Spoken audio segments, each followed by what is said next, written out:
Desde los estudios de NTC, la red independiente presenta Noticias 1. Esta noche en Noticias 1, 6 víctimas más en las últimas horas en masacres en Nariño y Cauca. Iván Cepeda ratificó hoy recusaciones contra el fiscal Barbosa y su delegado Durán Jaimes para conocer el expediente Uribe. Denuncia graves amenazas en su contra.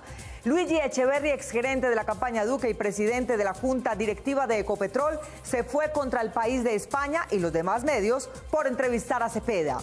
Exministro Cristo interpondrá acciones penales contra el activista uribista que invadió la intimidad de su hogar. ¿En qué tal esto? El juez que se negó por razones religiosas a casar a una pareja de mujeres. Es pastor activo y da sermones todos los días. Y en los deportes, Germán Arango. Mónica, llegaron los Pirineos al Tour de Francia y seguimos con 4 colombianos entre los 10 primeros de la general que sigue comandando Adam Yates. Infortunadamente, Juan Sebastián Cabal y Robert Farah no pudieron defender su título en el Abierto de los Estados Unidos. Hoy cayeron en octavos de final. Yo la reconvengo. En el nombre de Cristo Jesús te reconvengo. Y aquí está. Esta es la imagen del día. La reconvención que de parte de este autoproclamado vocero de Dios recibió hoy la alcaldesa Claudia López en su reunión sobre la pandemia en la ciudad, sobre las decisiones personales sobre su sexualidad. El intruso en la presentación de la alcaldesa interrumpió la presentación y ella le concedió el uso de la palabra, momento en el cual demostró que nada tenía que decir sobre el tema de la reunión a la que entró. De esta historia hablaremos hoy. Por la prensa libre y el derecho que todos ustedes tienen a la verdad, yo soy la red independiente. Presenta Noticias 1 con Mónica Rodríguez y Germán Arango. Buenas noches y bienvenidos a la mejor información del fin de semana. Las masacres números 50 y 51, según cifras de Indepaz, se cometieron entre ayer y hoy con 6 víctimas fatales. La primera ocurrió en Buesaco, Nariño, y la segunda en el Tambo, Cauca. Carlos Cárdenas. Mónica, en el primer sitio murieron 2 jóvenes y en el segundo 4 hombres que no eran conocidos en el municipio del Tambo.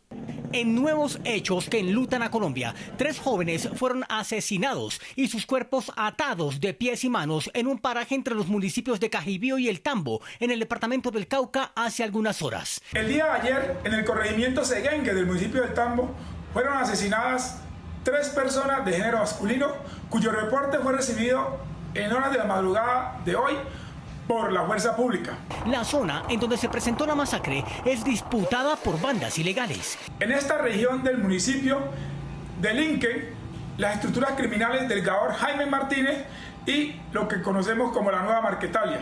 Este hecho se presenta solo un día después de que aparecieron los cuerpos de 4 personas de género masculino en una quebrada, también en el suroccidente del país, en el municipio de Buesaco, Nariño. En el sector de las minas, corregimiento de Santa Fe, municipio de Buesaco, se encontraron 4 cuerpos sin vida que presuntamente fueron ajusticiados con arma de fuego. Según se dijo en círculos oficiales, la policía establece si las 4 víctimas estaban comprometidas en un intento de extorsión a un comerciante de la región y si ese delito habría inducido el múltiple crimen. Los cadáveres fueron encontrados a 3 horas del casco urbano de Buesaco, en límites con el municipio de Tablón de Gómez. Logrando hacer el levantamiento. Ya hoy, en horas de la mañana, 2 de la mañana, se hace el arribo aquí al casco urbano del municipio de Buesaco. 4 personas que no son de la región, nadie ha reportado en la región a alguien desaparecido, nadie ha manifestado algún vínculo con estas personas. El Instituto de Estudios para el Desarrollo y la Paz, Indepaz, tiene registros de 51 masacres en el país en lo corrido del año 2020. De acuerdo con el reporte de Indepaz, de las 51 masacres, 11 se han presentado en Antioquia, 8 en Nariño y 8 en el Cauca. El senador Iván Cepeda, aceptado como víctima en el proceso penal contra el expresidente Uribe por fraude procesal y manipulación de testigos, confirmó las recusaciones que interpuso contra el fiscal general y contra el delegado al que le asignó el caso, Patricia Uribe. Mónica, el senador Cepeda reafirmó el incremento de amenazas contra él, su familia y el equipo de trabajo y responsabilizó al expresidente Uribe de lo que pueda pasar de ahora en adelante. Eso es evidente. El senador Iván Cepeda ratificó hoy que denunciará al fiscal general Francisco Barbosa en la Comisión de Acusación de la Cámara de Representantes, porque pese a tener pendiente una recusación en su contra que le impide actuar directa o indirectamente en el proceso contra el expresidente Uribe, designó al director de fiscales delegados ante la Corte, Gabriel Jaimes Durán, persona muy cercana a él, para dirigir las investigaciones en este caso. Como se sabe, el senador Cepeda es parte en el proceso porque fue reconocido como víctima. Queremos advertirle al señor fiscal que no vamos a permitir ni a tolerar que se pisoteen nuestros derechos. Es decir, el fiscal debe darnos garantías si es que es él el que va a conducir esta investigación o la persona que él delegue para que podamos avanzar en la defensa de nuestros derechos. El congresista del Polo Democrático también señaló que recusó al designado fiscal Jaimes Durán, quien fue subalterno del aliado político del detenido expresidente Uribe, Alejandro Ordóñez, tanto en el Consejo de Estado como en la Procuraduría. Ordóñez hace parte del gobierno uribista de Iván Duque como actual embajador ante la OEA. El señor Jaimes y mi abogado, el doctor Ramiro Bejarano, han sostenido durante ya un tiempo largo, una discusión que ha tenido repercusiones jurídicas. Por lo tanto, allí hay una de las causales de impedimento. Cepeda sostiene que el paso del expediente Uribe de la Corte Suprema a la Fiscalía puede conducir a la impunidad.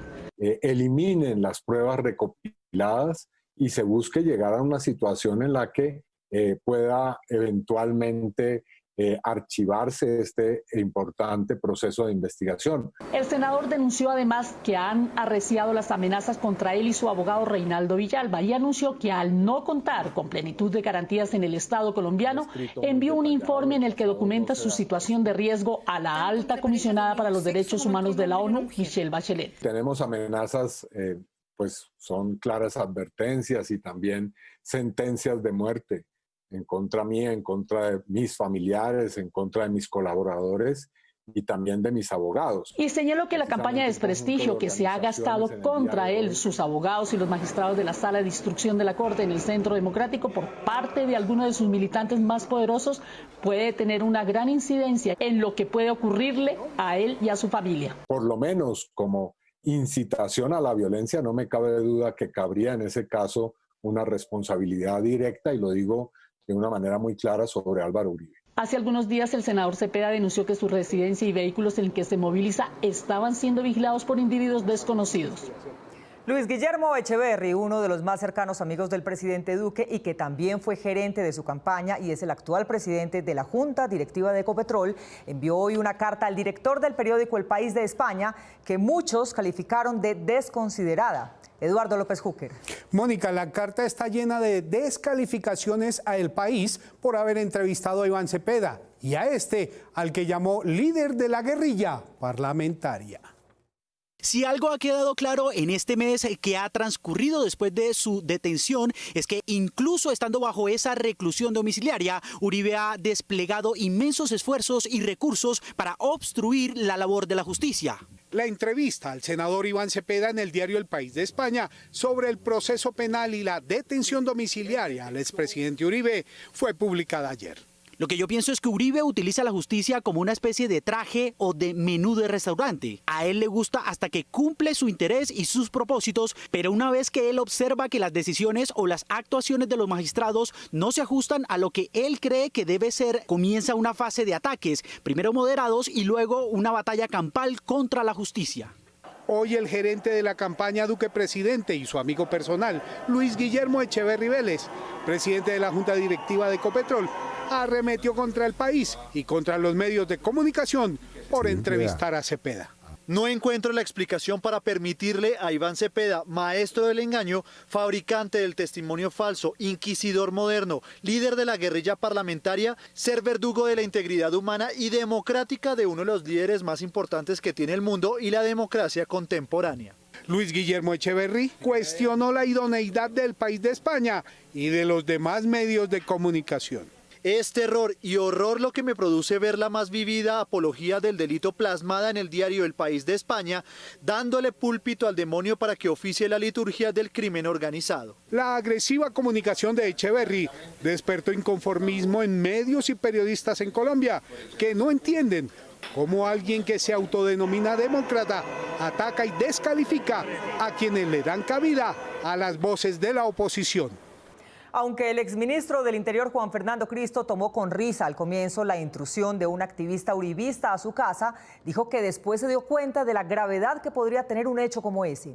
Juan Fernando Barona. Mónica, el activista Rugeles aparentemente fue autorizado a ingresar al conjunto de edificios en que vive el exministro Cristo por otro residente de su misma orientación política, pero al publicar fotos y videos pudo poner en riesgo la seguridad de los presentes. Vecino informa de reunión entre Santos, Cepeda y Timochenko en apartamento de Juan Fernando Cristo. Conjunto, calle, número. Vigilantes dicen que no pueden confirmar, pero ahí están las camionetas y motos escolta de la policía. El trino, el video y las fotos publicadas casi en directo de una cena que Juan Fernando Cristo ofreció en el apartamento en que reside con su familia al expresidente Santos, al senador Iván Cepeda y a algunos dirigentes del partido Fuerza Alternativa del Común, produjeron gran inquietud del exministro, por la que calificó como violación a su intimidad e invasión a la propiedad privada del conjunto de edificios en que está su residencia. Ahora ando buscando confirmar para que están reunidos ahí Juan Manuel Santos, Iván Cepeda y la gente de la guerrilla. ¿Sí? Yo siento invadida totalmente mi privacidad, la de mi familia.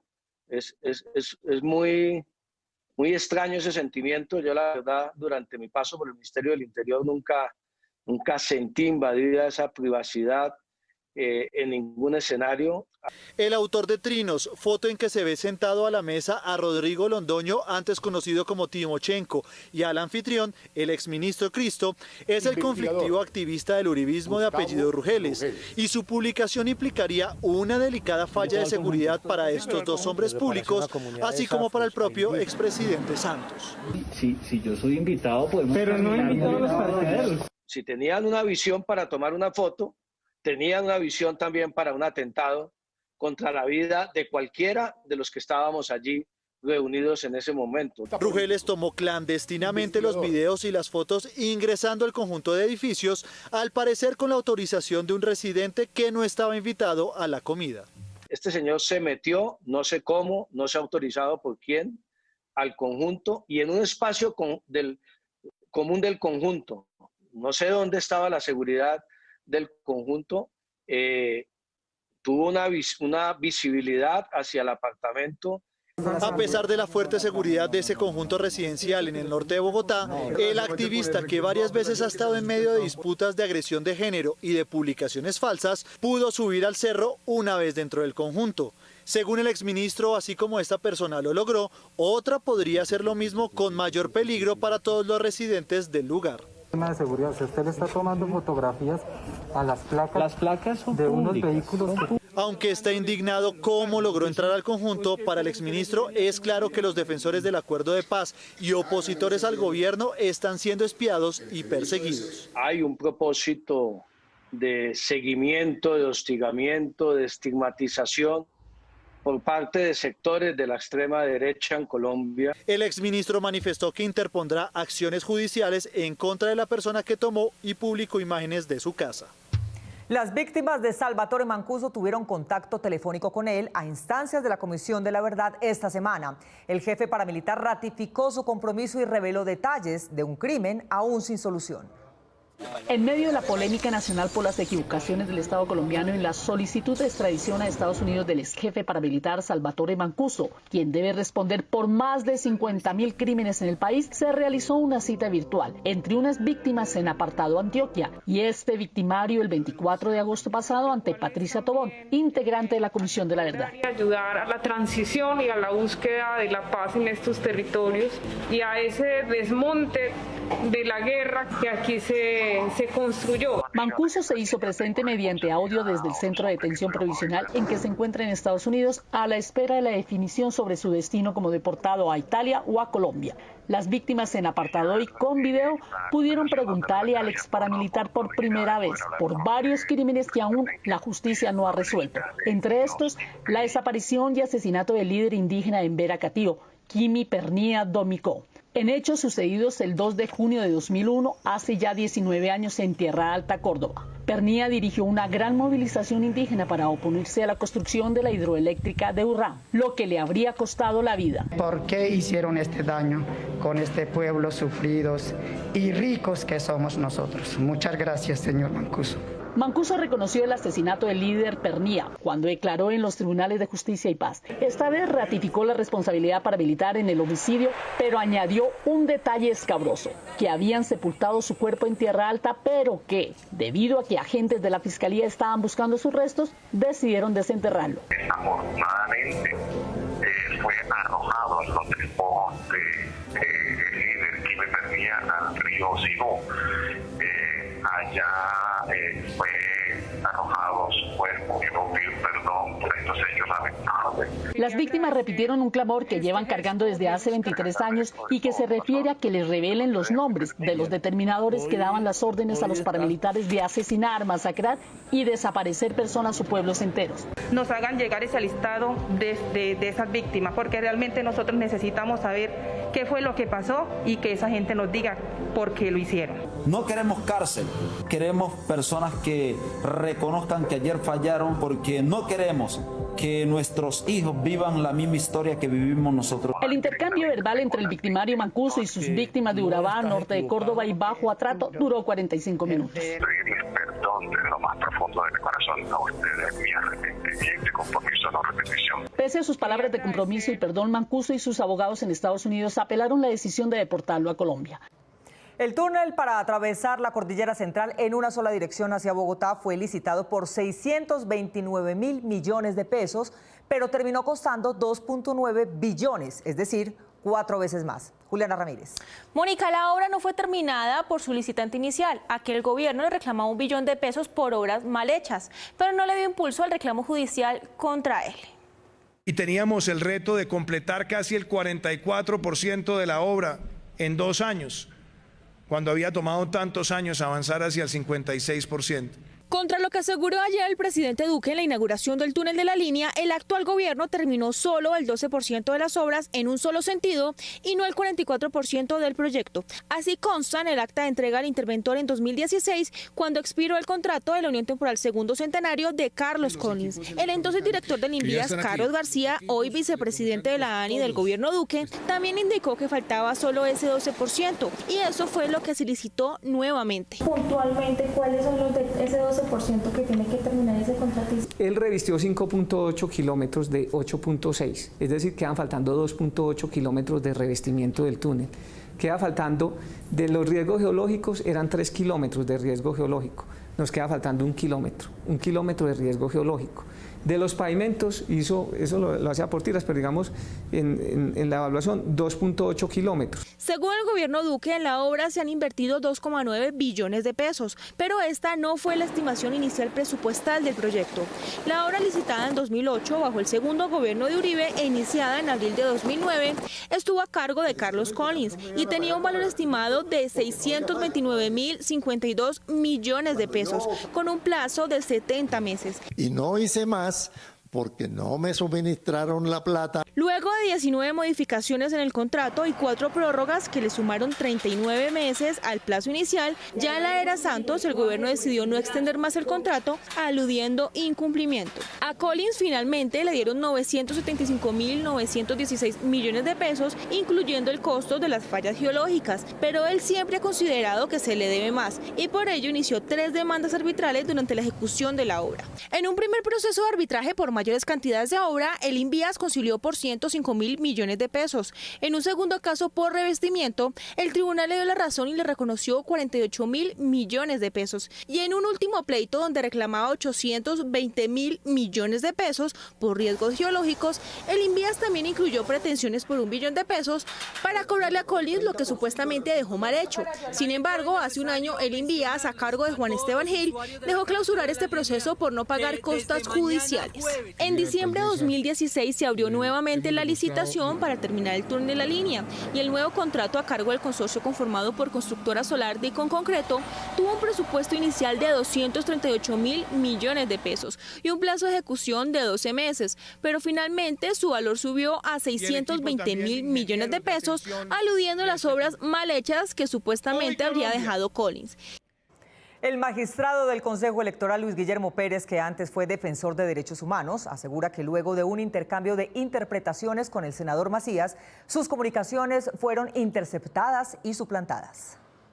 Esta semana, el magistrado del Consejo Nacional Electoral, Luis Guillermo Pérez, denunció que en varias oportunidades hackers eliminaron de su cuenta de Twitter este artículo que escribió sobre los miedos que infundía el general Mario Montoya como comandante de diferentes unidades del ejército.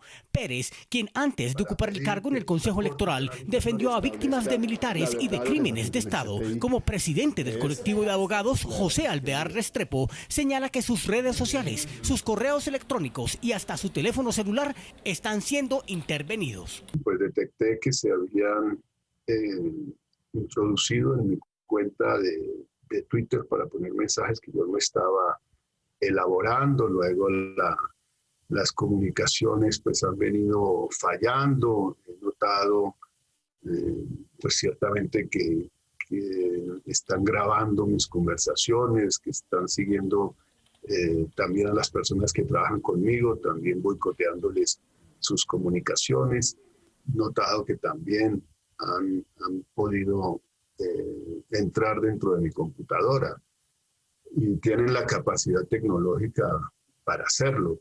Asegura que los ataques cibernéticos se originan en su rechazo a los crímenes contra la población civil y a la reacción de grupos de derecha que no aceptan sus críticas contra el gobierno. Lo que he denunciado es el exterminio sistemático de líderes sociales, defensores de derechos humanos, ecologistas. Mil asesinados desde la firma del acuerdo de paz. Con unos mensajes de Twitter del expresidente del Congreso, Ernesto Macías, diciendo que acudirían a todas las instancias en contra mía, y luego una queja disciplinaria que el señor Macías colocó ante el Procurador General de la Nación, porque según él, como magistrado del Consejo Nacional Electoral, yo no puedo opinar. Denunció esos ciberataques ante las autoridades. Así que procedí a colocar en conocimiento del fiscal general de la Nación estos hechos, también del Procurador General de la Nación, y he presentado un derecho de petición al presidente de la República para que me responda, Iván Duque, si efectivamente mis cuestionamientos a su gestión han concluido en el que tienen que silenciarme. Agrega que exigirá garantías para continuar denunciando los ataques a los derechos humanos. El cuentero que solía acompañar el sol de la sobremesa para quienes almorzaban en el tradicional Chorro de Quevedo en el centro histórico de Bogotá, ahora se echa su carreta desde un tejado con distancia social. Camilo Galán. Mónica, hicimos un recorrido para ver los protocolos que están aplicando en la ciudad, los restaurantes que pudieron abrir mesas al aire libre en calles y plazoletas para reactivar la gastronomía en Bogotá. En 7 de las 20 localidades de la capital, la iniciativa de Bogotá a cielo abierto que reactiva la economía gastronómica ya se puso en marcha. Es esperanzador que se vuelva a reactivar la economía y usualmente todos los que hemos visto en la calle, todos están muy felices. Los primeros visitantes se sienten complacidos con el regreso a las actividades de esparcimiento después de 6 meses, pero son conscientes de que el éxito de esta nueva fase de normalidad depende de cada uno de nosotros. Sí, yo creo que es necesario al salir de casa adquirir una responsabilidad. Cada uno ya tiene la autonomía para tomar las mejores decisiones a la hora de salir y por qué salir. Una cámara de Noticias 1 recorrió algunas de estas calles y plazoletas habilitadas, en su mayoría en el norte de la ciudad. Es justo y necesario, de todas maneras volverse no tan hermético, tanto encierro también es contraproducente. Siento que una ciudad y una metrópolis como Bogotá no se puede privar de esto. Ahora las calles por donde antes transitaba la gente están llenas de color y mesas a la espera de comensales que esperaron encerrados para volver a comer, compartir y hablar en un espacio diferente al de la sala de su casa. Uno se siente reconectado con la vida cuando ve el cielo, cuando está en espacios abiertos, y el distanciamiento social no creo que afecta mucho en la psique de las personas. En la localidad de Kennedy, en el sur de la ciudad, existe un único espacio en donde se puede comer en compañía y al aire libre. Es la plazoleta de comidas del Centro Comercial Plaza de las Américas. Allí, las cúpulas que cubren este espacio se abren y cierran automáticamente. El aforo autorizado es el 25%. Podemos atender al mismo tiempo 300 personas. ¿Lo vamos a controlar? Con las personas que nos están apoyando a los accesos del ingreso de la zona de comida. Mientras en el centro de la ciudad, en el histórico sector del Chorro de Quevedo y la calle del Embudo, no se pierde la costumbre de escuchar cuenteros. La idea es continuar, y no solamente con los cuenteros, artistas, pintores, magos, bueno, DJs, en fin, lo que se viene va a estar genial. Respetando el distanciamiento, el artista no cuenta sus historias al lado de la fuente. Ahora lo hace en la parte alta de una casa colonial que hace las veces de tarima. El Chorro de Quevedo tiene un imán, tiene un pegante agradable, tiene esa savia de juventud, de gozo, de parche, de amistad, de amigos. Es algo exclusivo, es algo bueno para todos. La recomendación para todas las personas que quieran hacer parte de la iniciativa Bogotá a cielo abierto y evitar aglomeraciones en las entradas es hacer una reservación previa y realizar el pedido virtual antes de llegar a cualquiera de estas zonas. El factor de transmisión de virus en las localidades de Bogotá varía entre 0.7 y 0.9, números tolerables para el control de la pandemia, y el sistema hospitalario bajó de rojo a naranja. Ahora lo clave es controlar los negocios recién abiertos para evitar rebrotes. Bogotá pasó de estar en alerta roja por la disminución en el porcentaje de ocupación de unidades de cuidado intensivo para la atención de pacientes COVID-19. Al día de hoy, el porcentaje se encuentra en un 63.5%, es decir, de las 1.873 camas disponibles en la capital para la atención de casos, 648 se encuentran disponibles, lo que bajó la alerta a un nivel naranja. Otro avance significativo en las cifras que ha tenido Bogotá es este comparativo con otras ciudades capitales del mundo. Según Salud Data, en casos por millón de habitantes, Bogotá ocupa el 8º lugar con 28.365 casos, por debajo de ciudades como Lima, Santiago de Chile, Buenos Aires y Miami. Mientras que las muertes por millón de habitantes que reporta al día de hoy Bogotá es de tan solo 730, que comparadas con ciudades como Madrid y Nueva York, lo sobrepasan hasta por 4 en su cantidad. Mientras que el índice de trazabilidad, que para el mes de marzo se encontraba en 1 por 3, hoy se encuentra en 1 por 1, lo que muestra una baja en la curva de casos activos por localidad. El cuidado que todos asumamos es fundamental. Sí, van bajando las cifras en estos días, pero pueden volver a subir de acuerdo al comportamiento que tengamos en los espacios públicos. La nueva normalidad en la ciudad de Bogotá sigue en marcha. La ciclovía, a la que asistieron más de 2 millones de personas el domingo anterior, se le suma esta semana la reactivación de los gastrobares con la propuesta Bogotá a cielo abierto bajo la vigilancia de la Secretaría de Salud. Va a estar en todos los puntos de la ciudad en donde se están reiniciando labores de restaurantes y de gastronomía, revisando la cadena de frío, revisando el distanciamiento social, revisando el uso de los elementos de protección personal, tanto para meseros, cocineros, como también para las personas que asistan o asistamos como clientes a estos establecimientos. Ahora el autocuidado en esta fase de contención se convierte en la clave para que el inminente rebrote que llegaría en unas semanas nos vuelva a aislar. En innovación, Colombia está detrás de varios países vecinos, lo que indican los indicadores. La Universidad de Cornell publicó esta semana su índice global de innovación de 2020, que le da el primer lugar a Suiza y el último a Yemen. A Colombia le da el puesto 68, debajo de Costa Rica, México y Chile. Esto indica que la economía naranja está verde. Esto es lo que indican los indicadores. Los empleados a quienes suspendieron sus contratos con motivo de la pandemia empezaron a recibir 160.000 pesos mensuales por 4 meses de parte del gobierno. Los trabajadores a los que se les suspendió el contrato quedaron en modalidad de licencia no remunerada durante los meses de abril, mayo y junio podrán recibir un subsidio de 160.000 pesos. Es decir, por los 3 meses tendrán acceso a 480.000 pesos. Los pagos empezaron a realizarse desde el 18 de agosto. Aquellos trabajadores que se les disminuyó su ingreso, el Ministerio de Trabajo empezó a girar.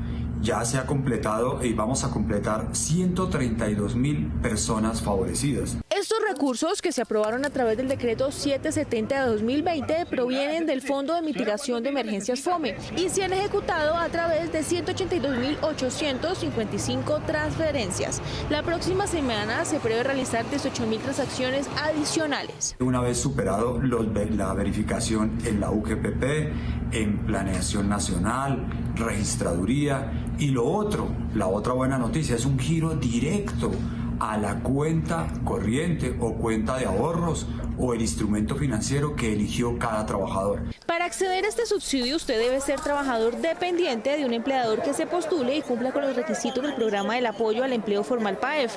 Deben ganar hasta 4 salarios mínimos legales mensuales vigentes, es decir, 3.511.212 pesos y haber reportado la novedad de su suspensión o licencia no remunerada en la planilla PILA.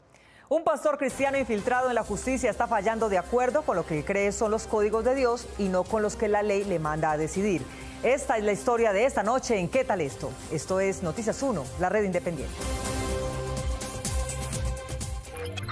Permita que su marca impacte a los millones de personas que nos ven, porque estar bien informado hace parte de la democracia.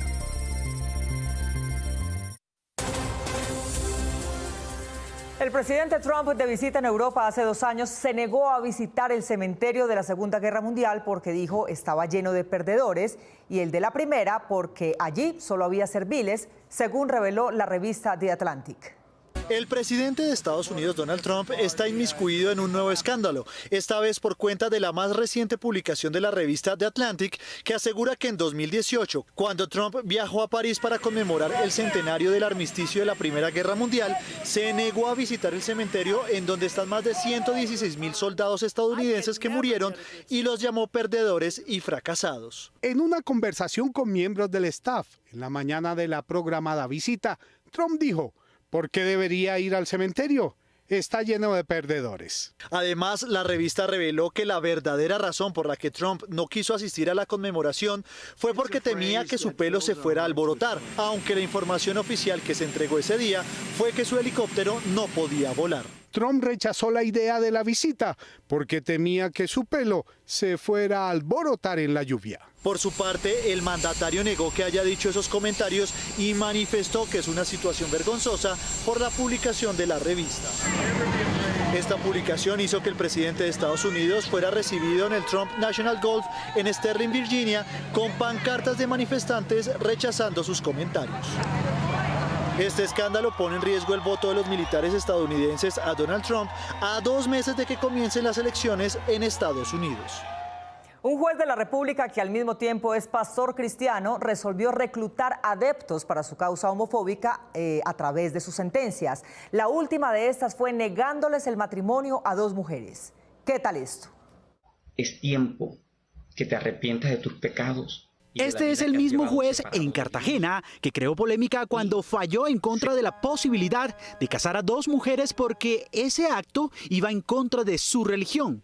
Rechazar la solicitud de matrimonio civil invocada por Juliet del Carmen Ramos Rivera y Guscari Alejandra Vázquez Santiago, ambas del mismo sexo femenino, por las razones dadas en este proveído.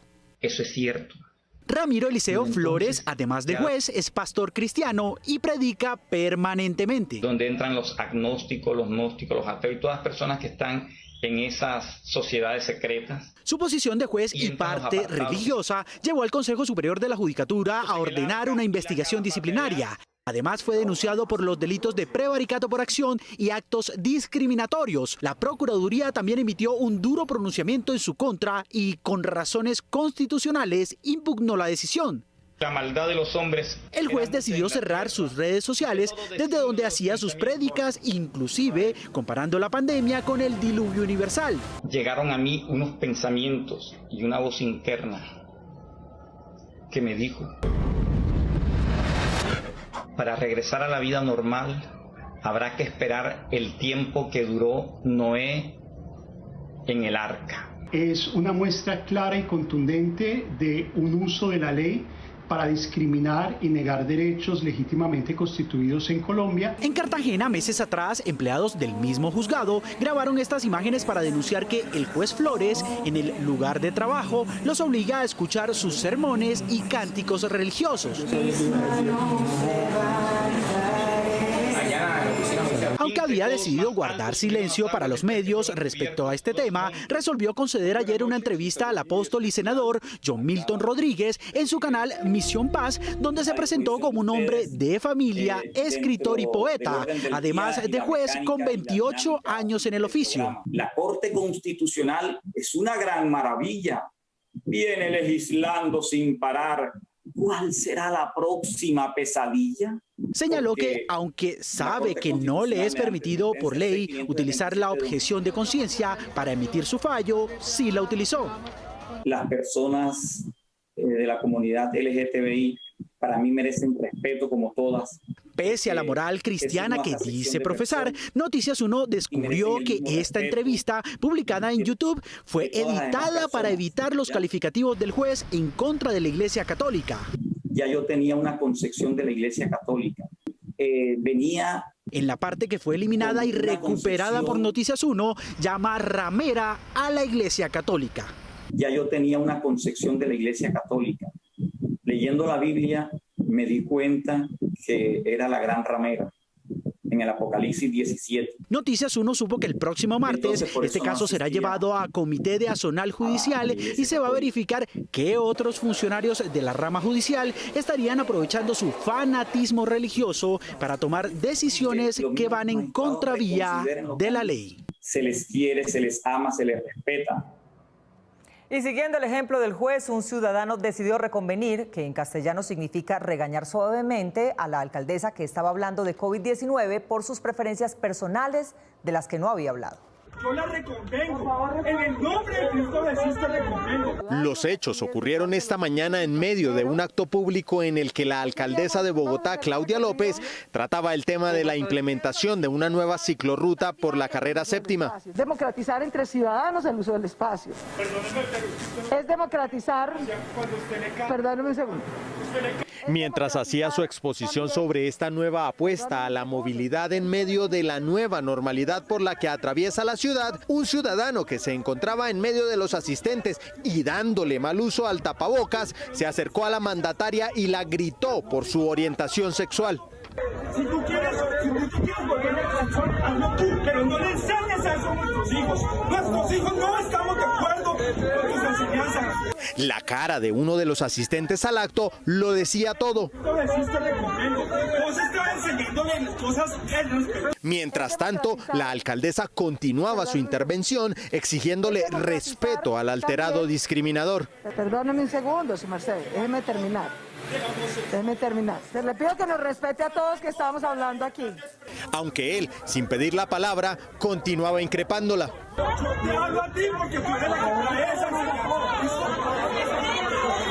Ante las voces de rechazo y la desaprobación de la ciudadanía presente en el evento, el exaltado religioso, quien usó el nombre de Dios para reconvenir a la mandataria, se retiró del lugar. Lo mismo piensa, sin fundamento científico alguno, un profesor de la Universidad Distrital que se dedicó a insultar a los homosexuales que tuviera en su clase. El rector anunció el inicio de un proceso sancionatorio por sus posiciones sobre género. Mandó por la falta de ciencia en sus clases. El profesor de la Facultad de Ingeniería de la Universidad Distrital, Alejandro Silva, utilizó expresiones homofóbicas y discriminatorias en contra de la comunidad LGBT en medio de una clase virtual que le estaba dando a sus alumnos de pregrado. Según Silva, las discusiones de género son estúpidas. ¿Es uno o es otro? Lo demás son comportamientos que estudian los psicólogos. Género, y solo hay dos, masculino y femenino. Punto. Que usted tenga una aberración, un comportamiento, eso es otra cosa. Pero usted sigue siendo hombre anatómicamente. Silva les dijo a sus alumnos que las personas que tienen un cuerpo de hombre y se comportan como mujeres es porque fueron víctimas de una violación. Que usted tenga el cuerpo de hombre y se comporte como mujer, hay que averiguar quién fue el que influyó en eso, si si usted vivió solo entre mujeres y lo trataron como mujer, o vino un familiar y lo violó, y entonces usted le quedó, al que lo traumatizaron y usted le quedó gustando ser mujer aunque tiene cuerpo mujer. Estos comentarios generaron el rechazo de la comunidad LGBT, que aseguró que no es la primera vez que este profesor realiza comentarios homofóbicos. Muchas personas también que han tenido clases con este docente manifiestan que no es la primera vez que tiene este tipo de comentarios con prejuicio frente a eso. El rector de la Universidad Distrital rechazó los comentarios del profesor, sin embargo, no explicó si suspenderán al licenciado. Rechazó enfáticamente cualquier hecho de discriminación en relación con la identidad de género y la orientación sexual. Esperamos obviamente que con el debido proceso se lleven a cabo las sanciones correspondientes. Acá no es una cacería de brujas como mucha gente lo ha querido ver. La comunidad LGBT mostró su preocupación por los constantes ataques que han sido víctimas y recordó que en lo corrido del año han sido asesinadas 30 personas de la comunidad. Véanos en los cableoperadores DirecTV, Claro, Movistar, Tigo Une, HBTV, M-Cali, ETV y a través de nuestras redes sociales YouTube, Facebook, Instagram y Twitter.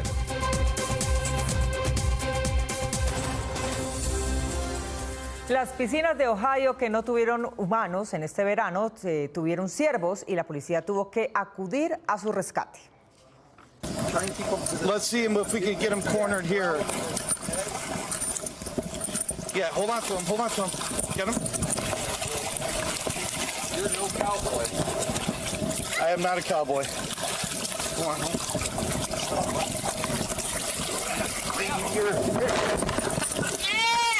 All right. Here's one. Come on, buddy. He's like, whew, am I tired? What a buddy.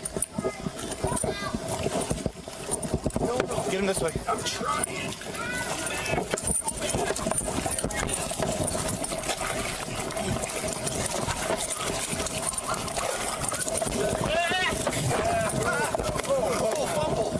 All right.